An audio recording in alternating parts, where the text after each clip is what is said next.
Greetings, my Israelite brothers and sisters, heirs, joint heirs, adopted, grafted, natural, spiritual, however you may come.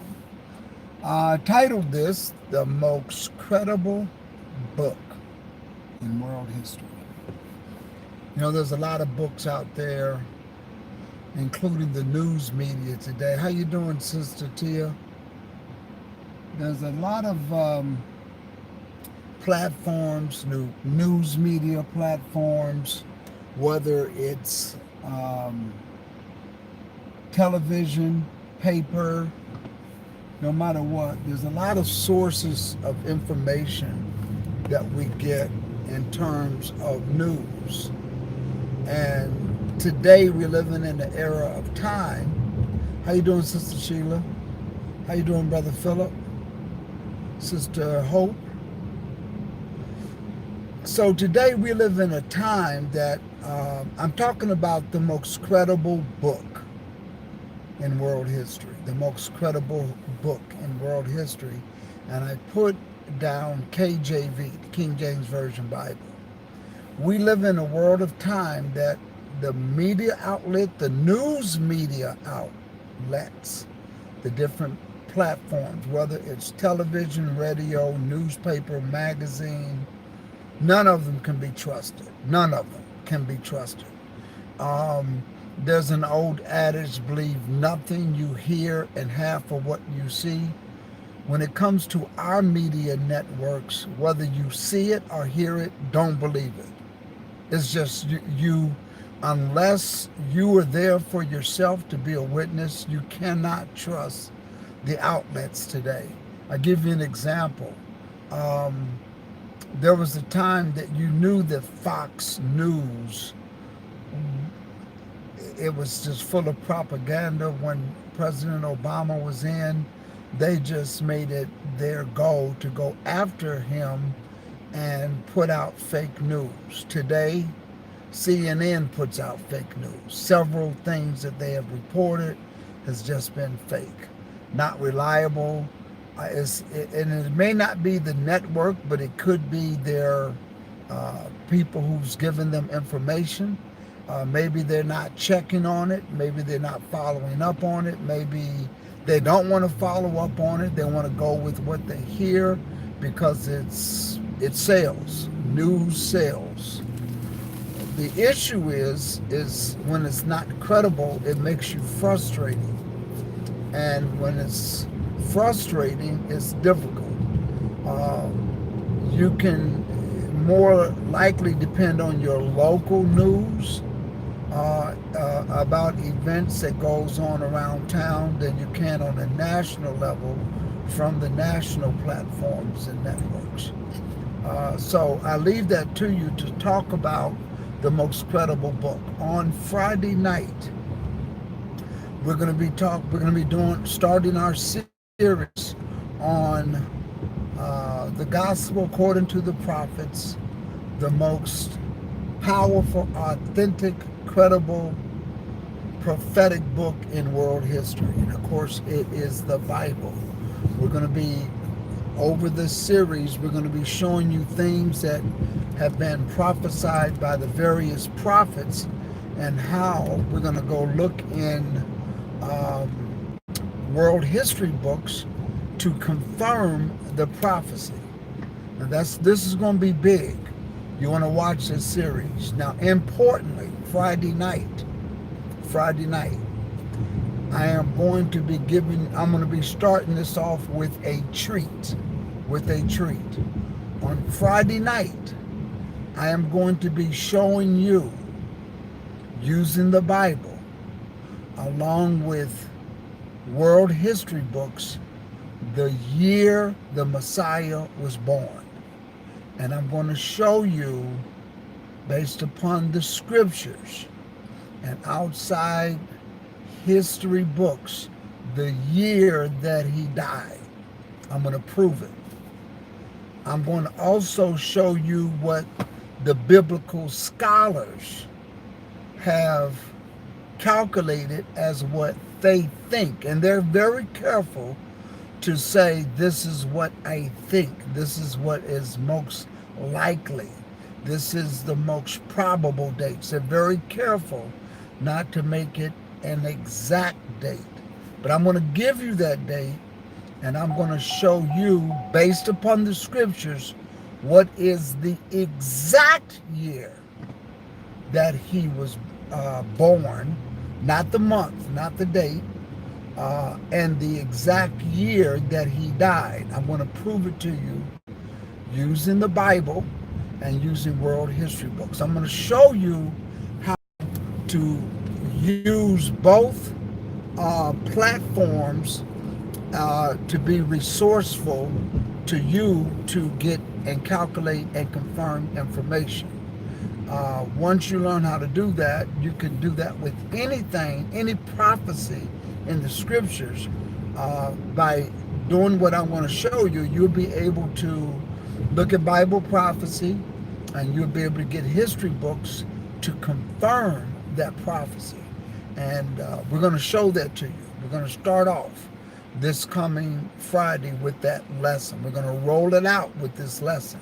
Now, on the following Friday, which is the last Friday of the month, unfortunately, I'm going to be out of town and I won't have my equipment. However, this lesson this Friday is going to be so informative, so informative.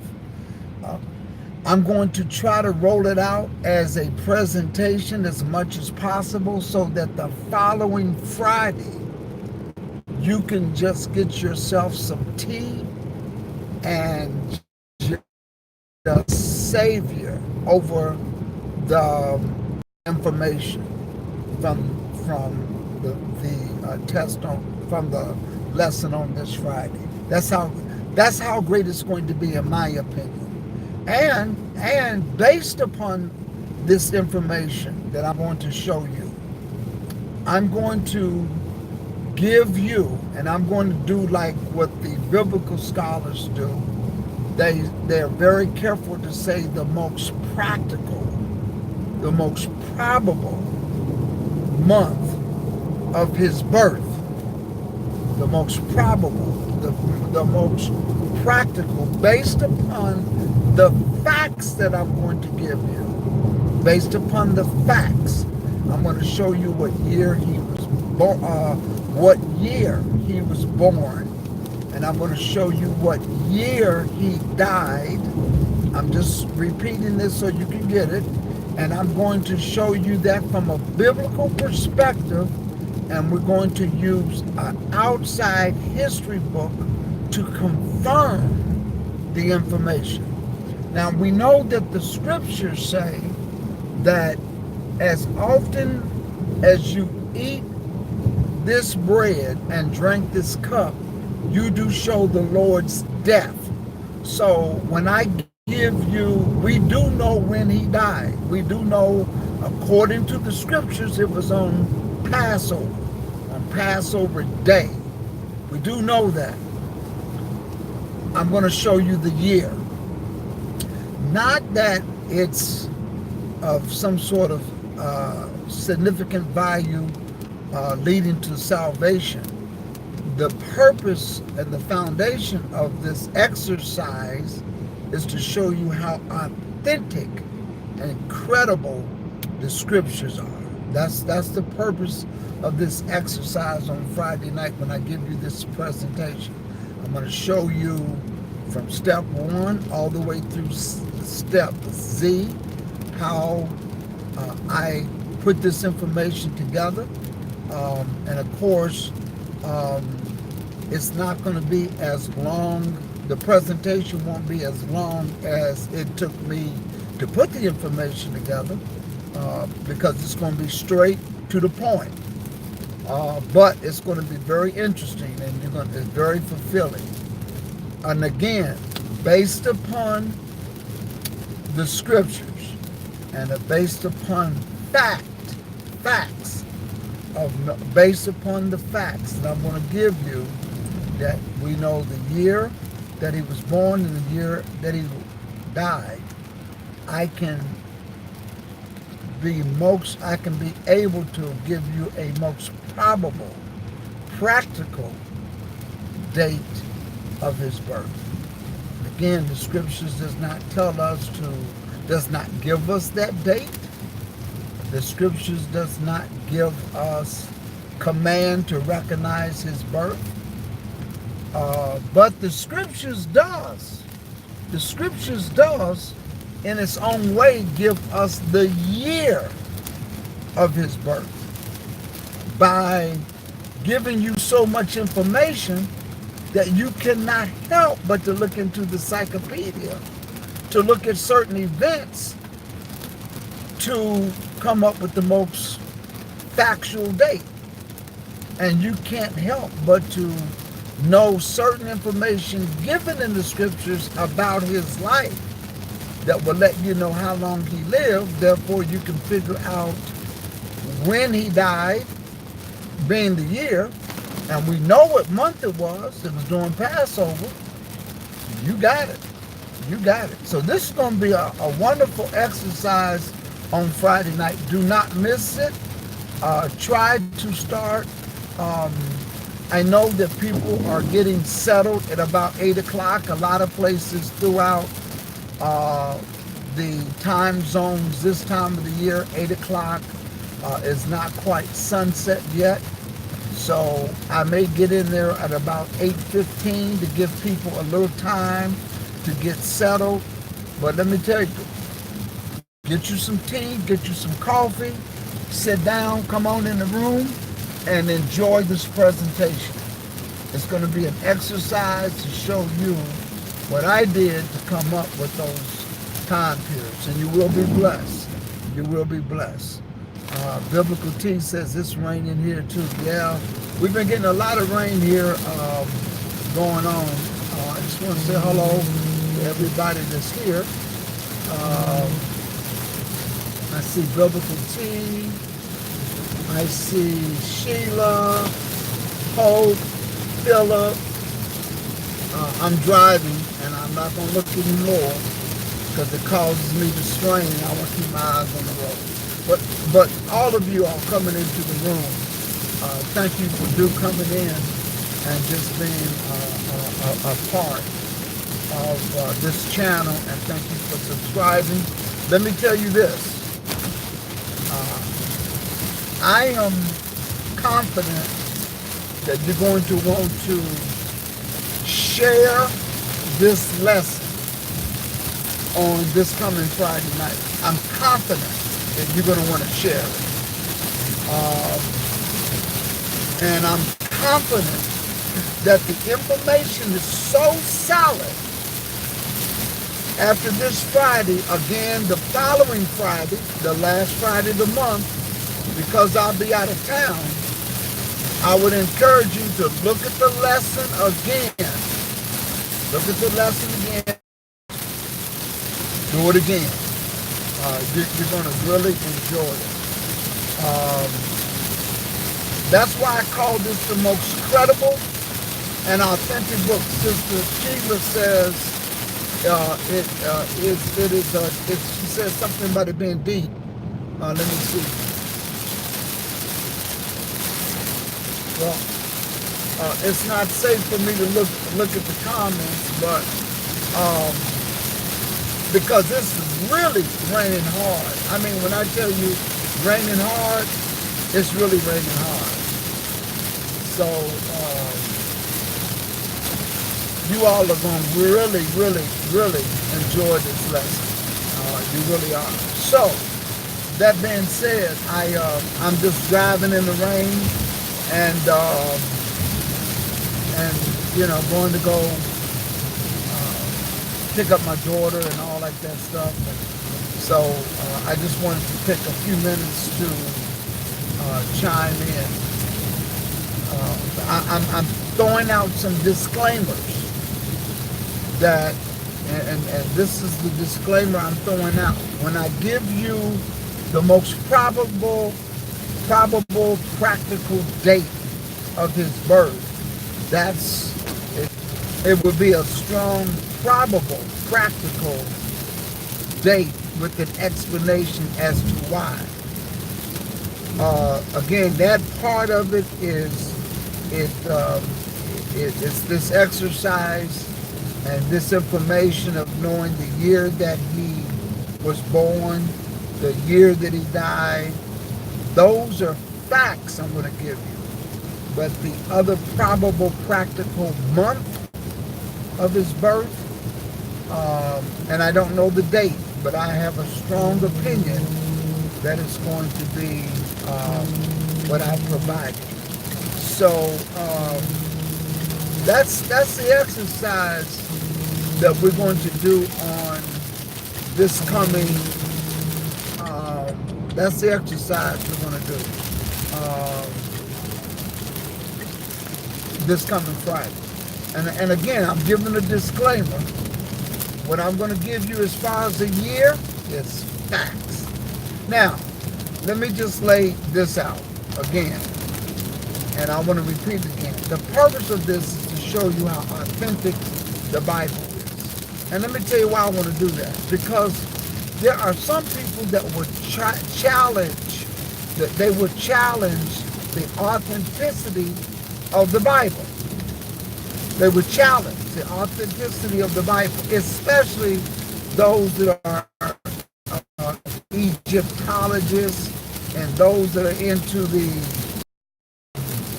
I'm a God movement, and it's about the universal, all of that. I don't want to read a book and this and that.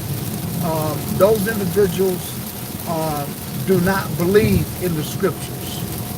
They do not believe that a book can be so well put together, written by different prophets during different eras of time, and they can give prophetic information and nothing contradicts the other. You know, it's a book that has multiple writers, because the scripture says that the Bible was written by men. The scriptures were written by men who were inspired by God. Now that's important to know because it doesn't conflict. And we all know that you put 10 people in the room and they leave, they're going to conflict with each other. And I give you an example of the scriptures. When Matthew, Mark, Luke, and John, who wrote a testimony to the prophecy. Let me say that again. Matthew, Mark, Luke, and John. That is not the scriptures, okay? The books that Paul wrote, the letters that Paul and Peter wrote, they are not the scriptures. They are exactly what they are. They are testimonies to confirm prophecy. But even in the testimonies, like any other testimony where you have witnesses to give their account on an event, you have to put all of the witnesses' statements together to get a clear picture. Now I'm going to show that to you right now. When you read the book of Matthew, Mark, Luke, and John, look at the last chapter, especially of Matthew, Mark, and Luke. Look at the last chapter, verse 1 of each one of those three books, Matthew, Mark, and Luke. And I say the last chapter of those books. Look in the book of John, the 20th chapter, that will coexist with the last chapter of each one of those other books. Okay? So again, look at the very first verse of John, the 20th chapter, verse 1, and look at the last chapter of each one of those other disciples, Matthew, Mark, Luke, and look at the very first. And the time that they indicate, that they documented that Mary went to the grave, it's all different. One says, at the end of the Sabbath, while it was yet dark. Another one says,